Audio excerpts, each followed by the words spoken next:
Lydia is just so cute. The voice becomes clear as the door opens, and at that name coming from Quinn's mouth, I froze. I wondered who it could be, but hearing that name confirmed it. The woman's voice was indeed my sister, Lai. Quimby foolishly kept calling Lid's name over and over, shivering. I snapped to my senses. I realized I had to capture the scene on video, so I firmly recorded the evidence on my smartphone and quietly left the spot. After a while, the two of them came out of the bedroom. Seeing me, they turned pale, and I said, "That's right. I sent the video of you too to Gabriel. Anyway, let's discuss what to do next among the four of us." Soon at those words, Lyde's face turned even paler. What? What do you mean?" "Just what it sounds like. I've got the video as evidence." As I held up my smartphone, my sister became utterly frantic. And then she lunged at me. "My name is Linny, a 45-year-old housewife. I have twin boys who are in the 6th grade of elementary school. The kids are twins. I've heard that twins run in families, and indeed, I am a twin myself. I have a twin sister named Lai. Being identical twins, we never really felt like sisters. Rather, we were more like rivals. Even if we weren't twins, it might have been the same. But I grew up always being compared to Lai. Before long, I harbored a strong complex towards Lai, and she in turn placed utmost importance on surpassing me. Lee was always the cute and affable child. On the other hand, I was always the shy and reserved one, and because I was also a bit of an introvert, everyone's attention naturally gravitated towards Lai whenever we met someone new. Even though we were rivals, I deeply adored Lai. Her ever-smiling face and popularity were something I aspired to. But it seems Lai didn't feel the same way. We used to play together a lot when we were in elementary school, but I was always stuck with the roles nobody wanted. Lenny is it. When nobody wanted to be it in a game of tag, I was always the one forced into the role. Even when one of our friends suggested deciding by rock, paper, scissors, Liddy would pressure me, saying, "You do it right, Linny." Not wanting to be disliked by Liddy or left out, I had no choice but to agree. Lee's manipulative behavior wasn't just limited to playtime. It was in 6th grade when we were deciding roles for a school play or going to perform Snow White. I, not being much of an actress, hoped to be the narrator. But I caught a cold and had to miss school on the day of role assignments. "Lenny wants to be the narrator." "I'll tell the teacher for you?" Lee said she'd pass on my wishes, so I trusted her and felt relieved. However, when I returned to school after recovering, I was shocked to find out I had been cast as the lead role. Why am I the lead? I asked a friend in disbelief, and then came the unbelievable reply. Lai said you wanted to be the lead. What? I didn't say that. But it's already been decided. It seems that as we were entering puberty, no one wanted to take on the potentially embarrassing lead role of Snow White. So I, the quiet girl who was absent, was chosen. The teacher found it odd that I, usually so reserved, had expressed a desire to take the lead role. Did Lenny really say that? The teacher had even checked with Lai. Truly she wants to, but she's too shy to volunteer. Please, let this be an opportunity for Lenny to shine. But Lai recommended me as if it was all in my best interest. I cried, insisting I couldn't do it and didn't want to. However, everyone else's roles had already been assigned.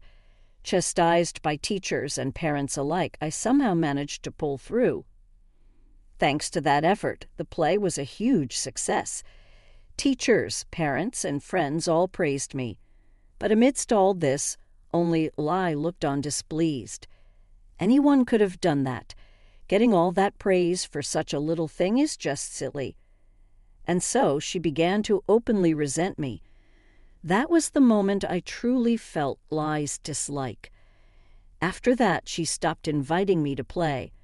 At first, it was painful, but once I realized I was no longer being forced into unpleasant roles, I made other friends and started enjoying myself. In middle school, many didn't even know Liddy and I were twins. We had become so distant, hardly speaking at school, and didn't look alike at all. We requested not to be in the same class, and I was enjoying my own life.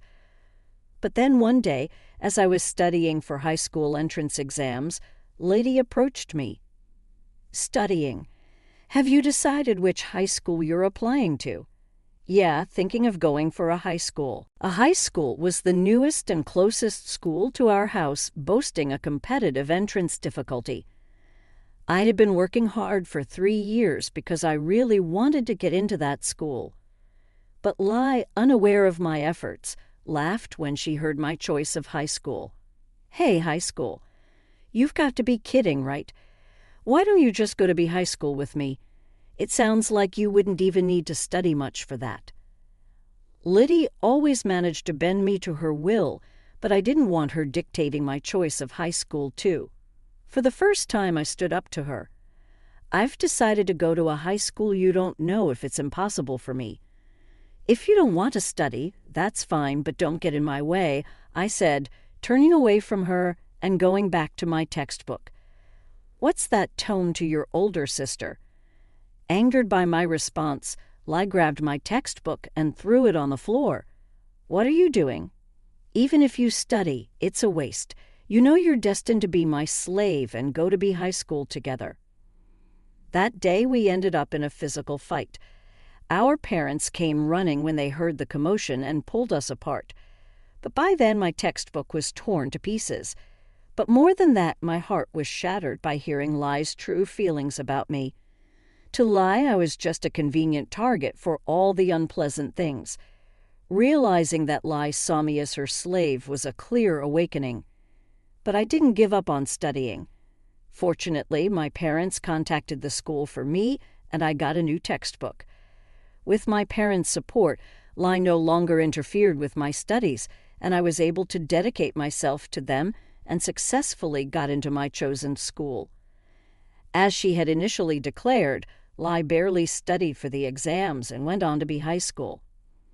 Thus, we went to different high schools, pursued our education at different universities, and eventually started our careers. As an adult, I began living on my own, and that's when I met a man. He was my husband, Quimby. Quimby and I were hired at the same time and felt a closeness because we were from the same area. When he asked me out, I felt like I was dreaming. "I actually like you, Lenny. I'd be happy if you'd go out with me," he said. Hearing those words made me incredibly happy. I had feelings for Quimby too, but I had never had the courage to admit such feelings openly. I wasn't pretty like Lai, and having had almost no experience with love during my school days, I could hardly believe he felt the same way about me. "I'd be happy to." "Thank you," I said. Being in a relationship for the first time made me feel overjoyed. Since we started dating, I've been doing my best to make him happy, cooking meals, and preparing lunchboxes for him. Quimby started visiting my apartment more often, and we began a life almost like we were living together. "Linny, I'll cook dinner tonight," he said, but it wasn't just me doing things for him. Quimby was also very cooperative with household chores. Doing chores together was fun, and I began to think we could make a good married couple. 3 years into our relationship, we decided to get married. I was overjoyed and very happy about it, but there was one thing that worried me. "You're a twin, right?" Quimby brought it up during the 3 years we were dating. I had told him that I have a twin sister, but I had never introduced him to Lai. I hadn't even told her about having a boyfriend.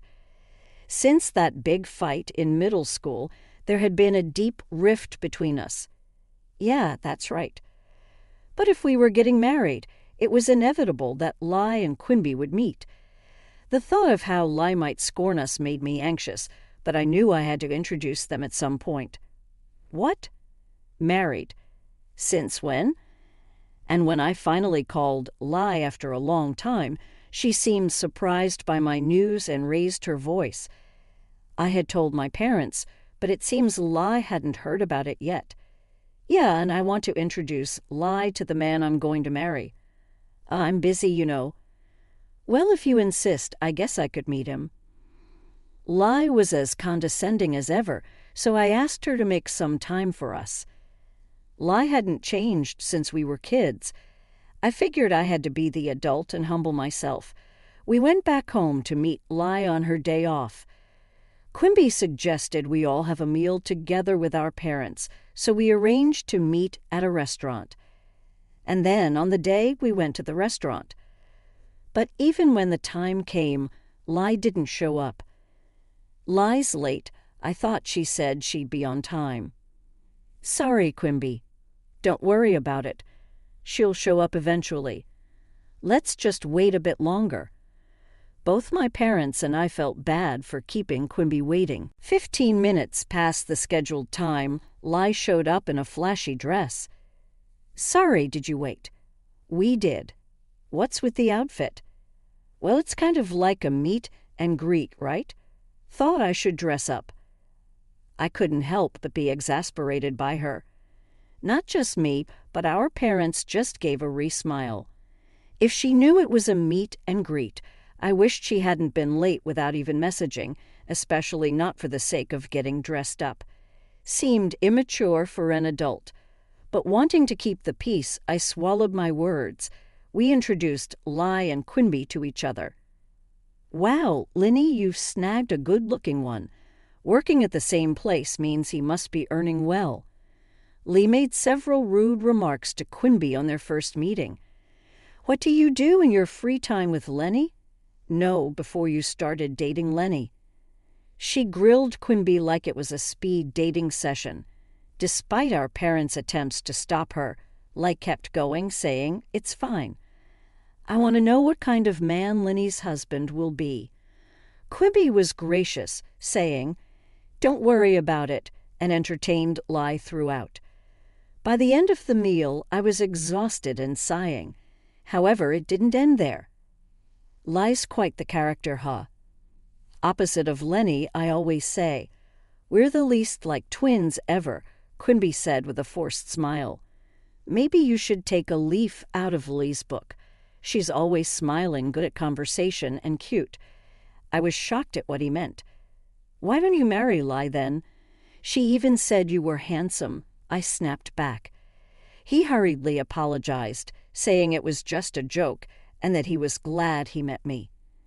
Then you shouldn't say things that praise Lie and put me down. It was a joke. Quimby apologized. I was shocked, but I wasn't going to call off our engagement over something like this. I just hoped he understood. Right after that, he said, "But Lighty is a nice girl. It's not good to be jealous of your sister.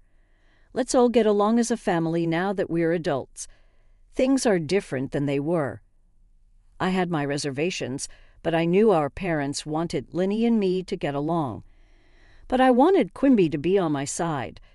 Why was he trying to bring me and Lie closer? But it's not like we'd be interacting much anyway, I thought. Arguing seemed too troublesome, so I just nodded along to Quimby's words.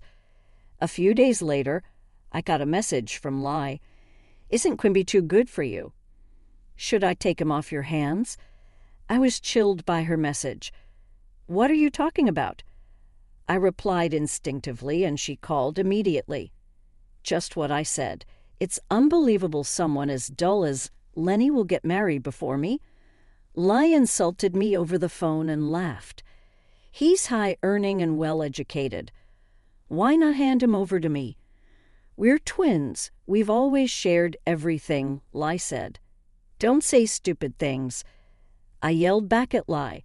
I couldn't stand Quimby being treated like an object, nor the notion that we had always shared everything. That night I told Quimby about this, warning him to be careful around Lie. But Quimby seemed to take it lightly, laughing off my words. It's nice to be liked that much. Don't worry, Lie's not serious. "It's not funny," I told Quimby, feeling uneasy. "You don't know what Lee might do." "Do you doubt my feelings?" Despite him being such a wonderful person, I felt like Quimby had changed after meeting Lai. He would affirm everything when it came to Lai just because she's my sister. Other than that, he was the same wonderful partner as always. But I was dissatisfied with how he changed whenever Lai was involved. "Don't worry so much," Quimby said. If he himself didn't sway, there was nothing Lai could do. Feeling unsettled by her words was proof I hadn't fully trusted Quimby. So I was admonished. Indeed, he was right. I decided to trust Quimby and ignore Lai's words. Even afterward, Lai sent me spiteful messages, but I never replied. Fortunately, Lai didn't interfere with us, and I prayed we could become wonderful sisters while leading a happy married life. Years went by. After I turned 40, my parents told me that Liddy had gotten married. By then, I had blocked her and wasn't in contact. Although we occasionally saw each other at our parents' home, Lai would insult me, being nearly 40 and still unmarried. Liddy had become resentful towards me, and it seemed she was avoiding me as well.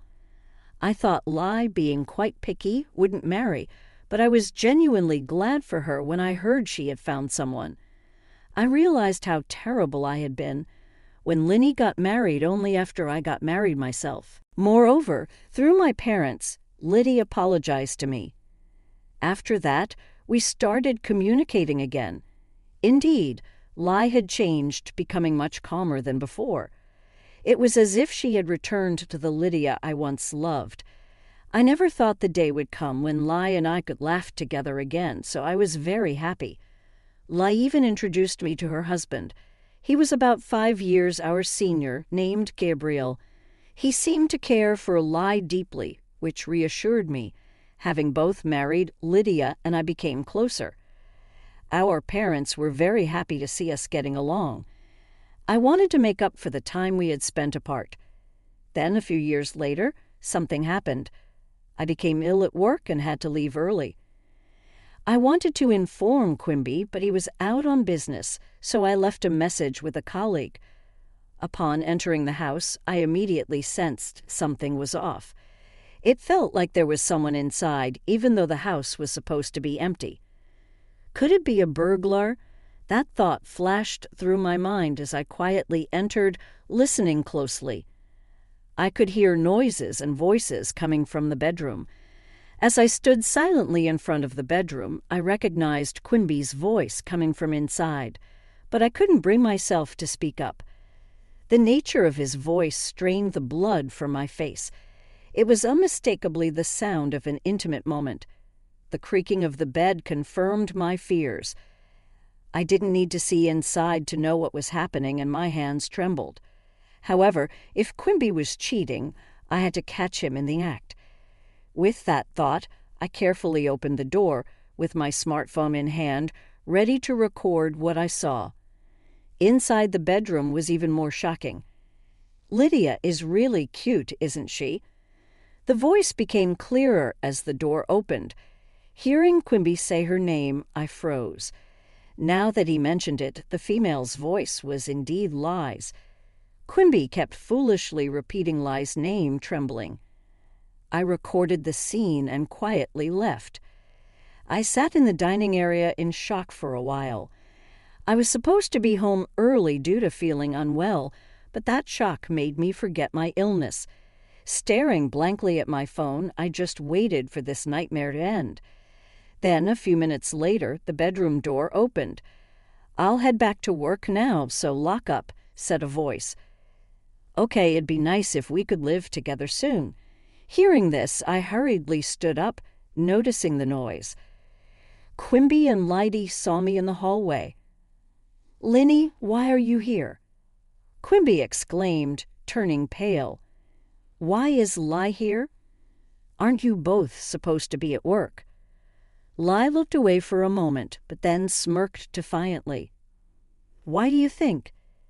You wanted it from my own mouth, didn't you, Lai?" Quimby tried to stop her, but Lai wouldn't be silenced. I've always hated how you look down on me. Happiness and Quimby don't suit you. I'll take everything with that, Lie declared. I just smiled at her words. Is that so? Then I'll give you Quimby, Linny, but don't think you can take my happiness. Lie seemed annoyed by my retort, glaring at me. To that, I continued addressing her directly. Yeah, I sent the video to Gabriel. Let's discuss this as a group of 4 sometime soon. Lie's face turned pale instantly. What do you mean? Just what I said. If you want Quimby, Gabriel should know about this, shouldn't he? What have you done? Lie lunged at me. Lie, calm down. Quimby tried to stop her, but Lie was beyond reason. Just then, the smartphone inside Lie's bag rang. Looks like Gabriel's calling, isn't it? Lie, pale-faced, hesitantly looked at her bag, but there was no sign of her answering the call in the silent room. Only the sound of the phone echoed. After a while, it stopped ringing, and then my phone rang. See, since Lie didn't answer, now he's calling me, Linny. I'm truly sorry. Please forgive Lie. Can you somehow cover for her with Gabriel? If not, Lie will lose everything.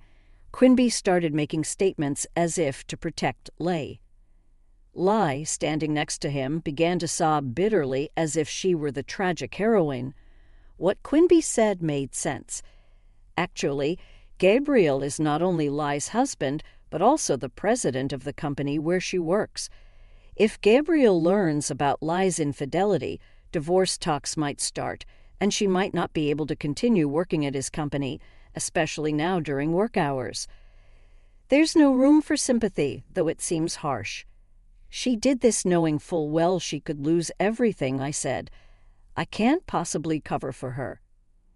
That's too harsh, Quimby, as usual, tried to defend Lie. His words infuriated me, and I glared at him, worried about her. Thinking Lie is the only one who's going to lose her family and job is a huge mistake. At my shout, Quimby flinched, then started sweating profusely. It was as if he suddenly came to his senses, starting to break out in a cold sweat. He must have understood the meaning of my words. Just so you know, I've also sent the video to the company's main email address, including your department and name, I said. What have you done? By then, Gabriel's call had ended. Quimby and Lie stood frozen with a look of despair. After kicking them out, I called Gabriel. Sorry to disturb you at work. It's about the video, right? Yes, it involves Quimby, doesn't it? Yes, I replied to Gabriel's gentle voice. I'm sorry for asking this of you, he said. Actually, Gabriel had consulted me because he felt something was off with Lie. It might have been plausible for the old Lie, but the current Lee truly loved Gabriel. I didn't think she would cheat, and I had conveyed as much to Gabriel. But just in case, he had asked me to gather evidence if Lie did something questionable. That's why I was able to film calmly. Please don't apologize. I'm glad I could capture evidence of Quim's infidelity. If you hadn't asked me, I probably wouldn't have thought to do so calmly, I told Gabriel. It would be a lie to say I wasn't shocked. It's shocking enough to discover an affair, let alone with one's own sister. I had every right to be angry. My sons will be home soon, so let's talk another time, I told Gabriel and hung up. Tears flowed endlessly, but for my sons and for my own future, I knew I had to be strong. That day, I went about my usual routines, and when the kids had settled down for the night, Quimby came home. Were you with Lighty? I asked him, and Quimby, clearly in a bad mood, snapped back at me, I got called into HR because of you. The decision on my punishment will come later. What are you going to do about this? The way Quimby turned the blame on me, making me out to be the villain despite his actions, made me almost laugh. Crying over such a man was a waste of time. There's nothing to be done. Do as you please. You understand the situation, right? If we divorce, I'm taking the kids. His attempt to use our sons as leverage was pathetic, and I told him so.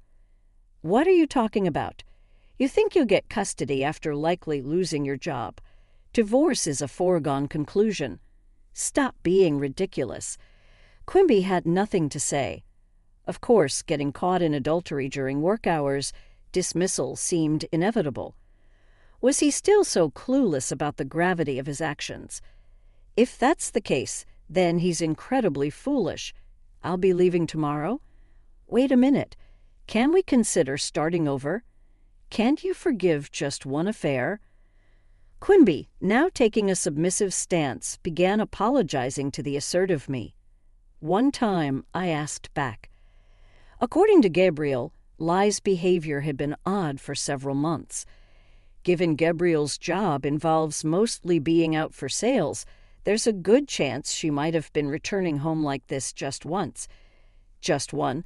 Quimby responded weakly to my question, his eyes darting around from a lack of confidence in his answer. It was clear it wasn't just once.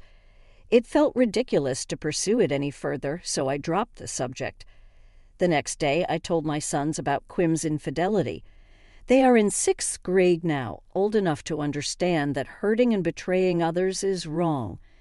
I apologize for having such a conversation at this sensitive time in their lives, and they said they wanted to talk it over alone and went to their room. After just a few minutes, they came out with their bags packed and said, "We're on your side, Mom." I couldn't help but cry. The boys laughed and comforted me as I apologized again. Then we went back to my parents' house. My parents were speechless when they heard about Lai and Quimby's actions. Despite being happy that we had become close as sisters again, I felt sorry. But Mom apologized to me, crying. Lai hasn't changed after all. I'm sorry for always making you endure her. Cut ties with both Lydie and Quimby. We will keep our distance from Liddy to the bare minimum, Dad said, and I felt relieved. From that day, I started commuting to work from my parents' home. Quimby, perhaps on suspension, didn't come to the office but called me multiple times instead, ignoring him as I didn't have time to deal with it. He began to send messages day and night. I love you, Linny. Let's live happily as a family of 4 again. I was insane. I was just deceived by that woman. I don't know how to live without you, Lenny. Perhaps these were what you'd call Romeo emails. I was almost fooled for a moment. But thanks to my sons laughing uproariously at those messages, I realized how ridiculous they were. However, I couldn't ignore him forever. Eventually, I had to meet him to sign the divorce papers. I made plans to meet Quimby at a cafe on my day off. Choosing to meet at a cafe instead of going home was Gabriel's advice. He said that being in a public place would help keep the conversation calm.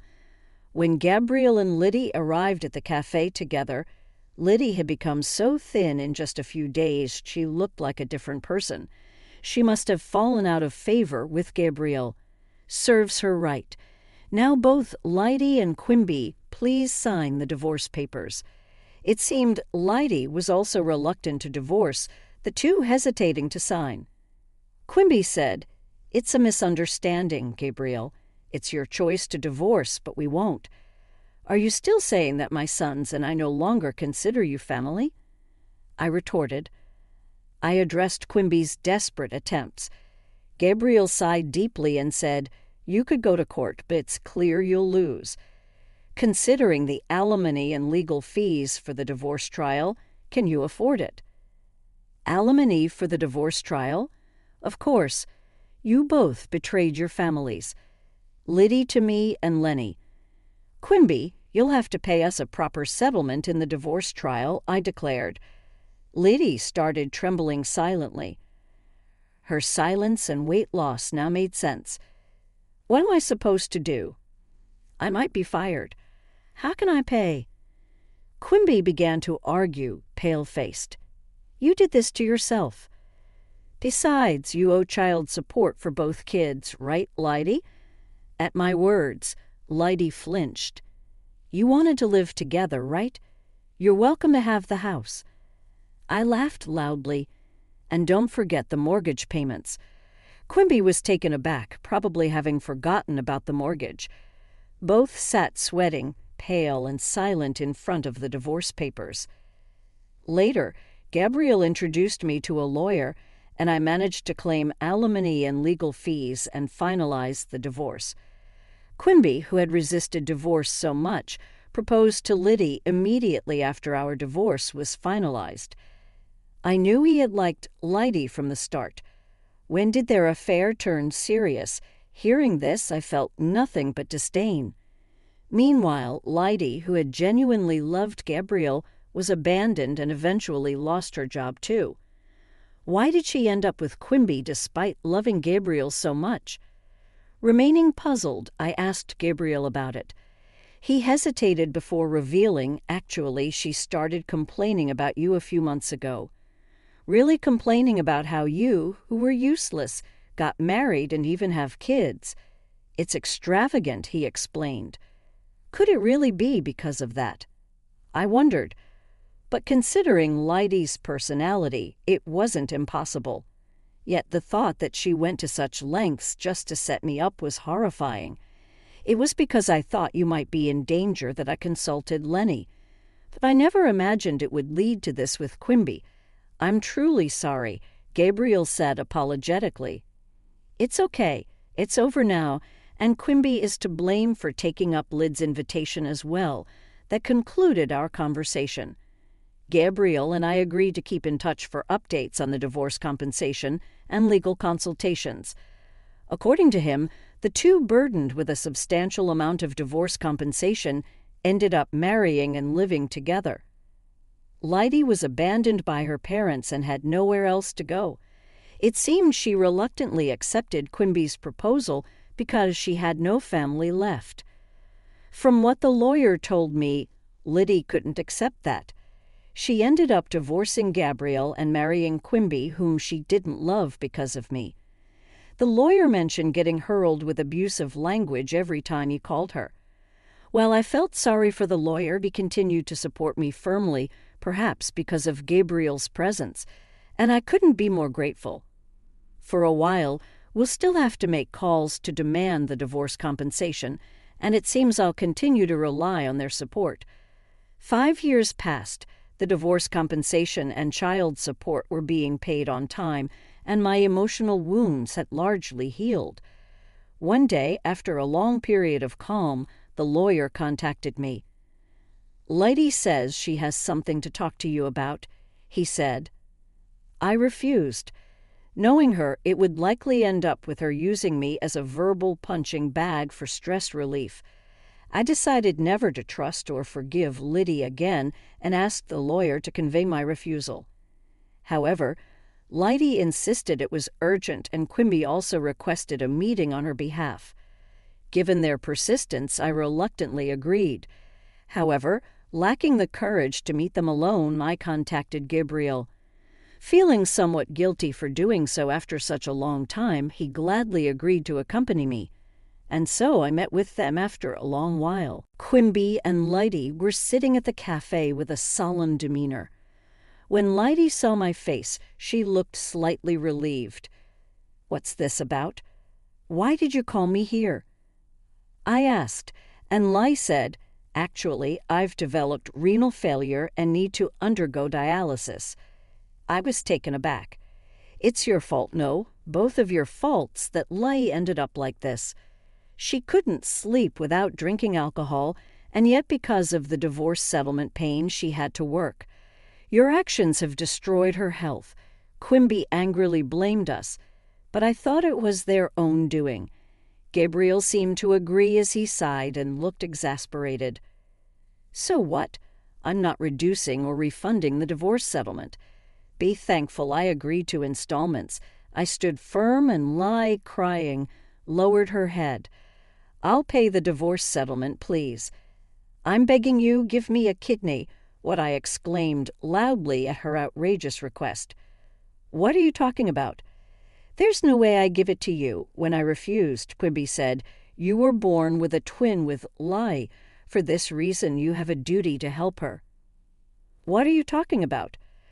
Who has been pushing all the unpleasant things onto me? Did Lee ever help me once in such situations? Don't talk about trivial matters. Lai's life is at stake here, Quinby angrily retorted. Lai began to cry and plead, apologizing. Quinby insulted me as heartless, pressuring me for the transplant as if threatening. At that moment, feeling as though I was being blamed, Gabriel spoke up. If she needs dialysis, then undergo dialysis. Do you understand how tough dialysis is? And do you understand how difficult a transplant is? Why should she risk her life for Lai? Their words left them speechless. I felt relieved with Gabriel's support and caught my breath. Moreover, Lai you've repeatedly called Linny useless. Isn't it too convenient to ask for help only when you're in trouble? But that's Lai. You've destroyed Linny's happy life. Linny has no obligation to save your life. Lai broke down crying, and Quinby was at a loss for words. Both of them must have thought that I would surely give them a kidney. If I had been alone, I might have been persuaded once again. Gabriel saved me. Take care, then. Oh, and don't forget the transfer for this month's payment. With that, I got up and left. Whether I'm called heartless or a devil, I cannot forgive them both. I don't know what kind of life they will lead from now on, but I hope they never forget what they did and reflect on it. It seems Quinby and Lee were both working part-time to make ends meet, but now that Lai can no longer work properly, their financial situation is dire. But that's their karma. Everything is the result of their actions. Their atonement won't end until they've paid the compensation ordered in the divorce settlement. I continue to live happily with my parents and sons. My parents no longer even mention Lai's name. However, it seems they are happy to see the twins getting along well. It's comforting to see a bond between my sons that Lydia and I never had. I continue to keep in touch with Gabriel frequently. He's a genuinely good person, always thoughtful and considerate. It appears he has developed feelings for me, but I'm not ready to reciprocate them at this time. I don't want to cause any more upset for my sons. But in a few years, when they come of age, I hope to have the chance to think